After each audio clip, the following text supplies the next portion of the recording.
공포카페 일본 뽀채널 괴담 빨간 구두. 초등학교 4학년 무렵의 이야기이다. 당시 나는 친하게 지내던 친구들이 몇 있었다. 나와 친구인 K, T, R까지 여자아이 4명이었다. 우리 4명은 초등학교 2학년, 3학년 때 같은 반이었고 자리도 가까워서 서로 친하게 지낸 케이스였다. 초등학교 4학년 때는 K랑 T는 다른 반이 되었지만 쉬는 시간이면 복도에서 만나 놀곤 했다. 어느 더운 여름날, 우리들은 평소처럼 복도에 모여 오늘은 어떻게 놀지 떠들고 있었다. 그러던 도중 K가 창문 너머를 가리키며 말했다. 그 맨션에 한번 가보지 않을래? 아직 가본 적 없지? 그 맨션은 15층짜리 건물로 마을에서 가장 높은 건물이었다. 당시만 해도 맨션은 주민 이외의 사람들도 자유롭게 출입할 수 있어서 우리도 근처의 여러 맨션에 놀러 가곤 했었다.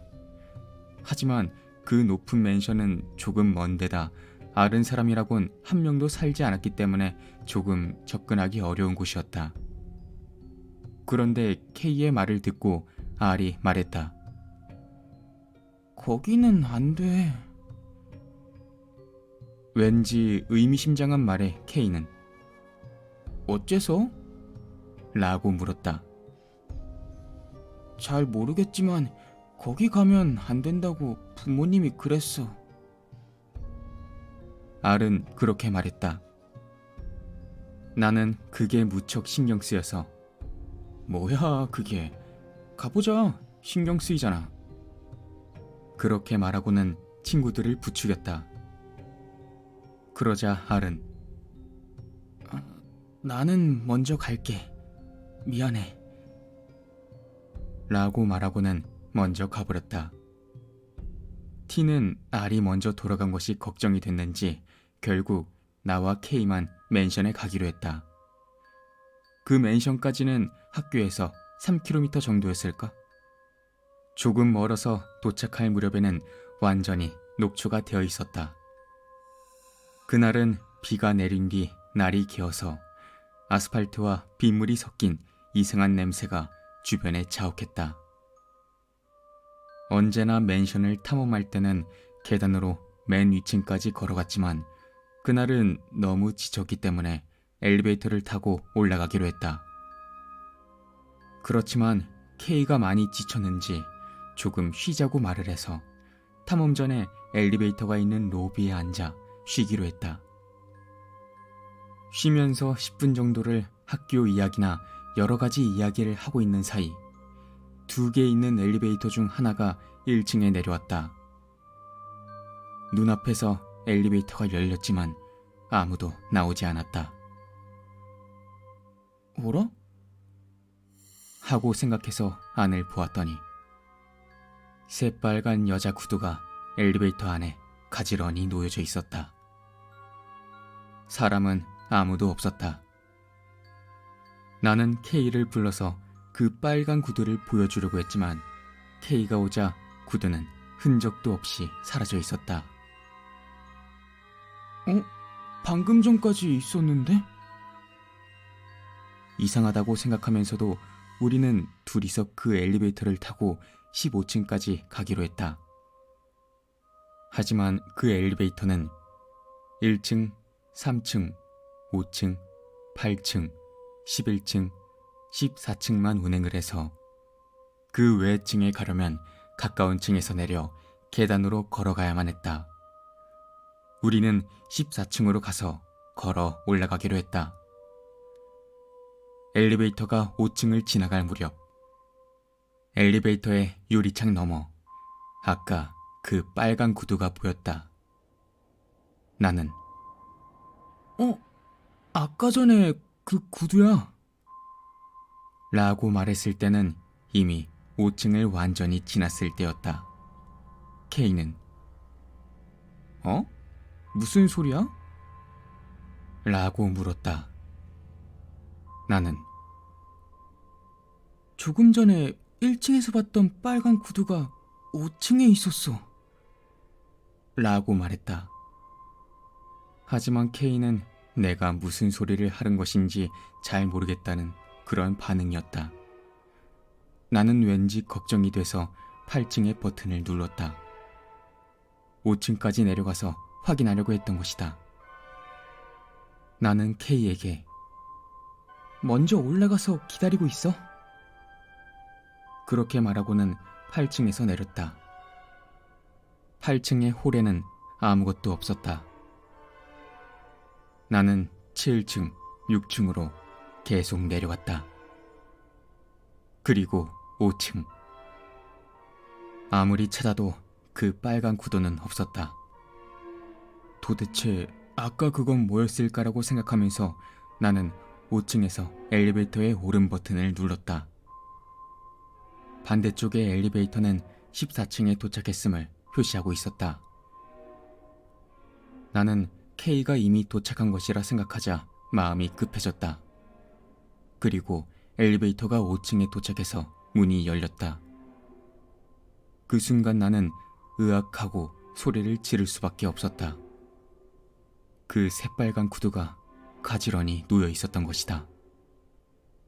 구두 전체가 기묘할 정도로 붉고 반짝반짝 빛나고 있었다. 사람은 역시 타고 있지 않았다. 나는 그 엘리베이터를 타는 것이 몹시 무서워졌다. 하지만 위에서는 K가 기다리고 있었다. 나는 어쩔 수 없이 계단으로 걸어서 15층까지 가기로 했다. 나는 초조해져 있었다. 어떻게든 빨리 K를 만나고 싶다는 이상한 고독함이 나를 덮치고 있었다. 그렇게 나는 15층에 도착했다. 하지만 15층 어디에도 K는 없었다. 혹시 내가 너무 늦게 온 나머지 화가 나서 먼저 가버린 걸까? 나는 K의 이름을 큰 소리로 외쳤다. 맨션 안에 내 목소리가 메아리 친다. 근처에 있다면 목소리가 들릴 것이다. 하지만 대답이 없었다. 생각보다 더 아래에 있는 걸까? 아니면 목소리가 들리는데도 무시하는 걸까? 나는 점점 불안해지기 시작했다. 기분 나쁜 것을 계속 본 것에 의한 공포와 K를 만나지 못하고 혼자 방황하는 고독함이 가득했다. 나는 한시라도 빨리 K를 만나 이 맨션에서 빠져나가고 싶어서 1층까지 엘리베이터로 내려가서 바깥에서 K를 기다리기로 했다. 나는 그렇게 14층으로 내려가 엘리베이터를 탔다. 다행히 이번에는 빨간 구두가 없어서 살짝 마음이 놓였다. 그렇게 나는 1층의 버튼을 누르고 빨리 도착하려는 마음으로 눈을 감고 기도했다. 솔직히 너무 무서웠다. 눈을 감아서라도 엘리베이터 유리창 너머를 보고 싶지 않았다. 그리고 엘리베이터가 멈췄다. 문이 열렸지만 나는 무서워서 차마 눈을 뜰 수가 없었다. 그 순간 남성의 목소리가 들렸다. 아이 한 명을 발견했습니다. 초등학생 같습니다. 어라? 눈을 뜨자 경찰관 2명이 나를 내려다보고 있었다. 한 명은 무전기에 말하고 있었고 다른 한 명이 내게 말을 걸었다. 왜 그러니? 어째서 이런 곳에 있는 거야? 나는 이유도 모른 채 안도감에 사로잡혔고 그 경찰관에게 안겨 통곡했다. 그리고 나는 그 자리에서 경찰관에게 사정을 모두 말했다. 저 말고도 K도 같이 왔어요. 라고 말하자 경찰관들의 얼굴이 단번에 새파래졌다. 그 후 들었던 이야기는 가히 충격적이었다. K가 15층에서 뛰어내려 즉사에 따른 것이었다. 경찰관들은 그것 때문에 출동했다고 한다. 이유는 알 수 없었다. CCTV에는 나와 K의 모습만이 찍혀 있었다. 그 뒤 나는 경찰에게 여러 번 신문을 받았지만 결국 이 사건은 사고로 처리되었다. 하지만 나는 그날 확실히 보았었다. 무서울 정도로 가지런히 놓여있던 빨간 구두를 3번씩이나. K는 정말 단순한 사고로 죽었던 것일까?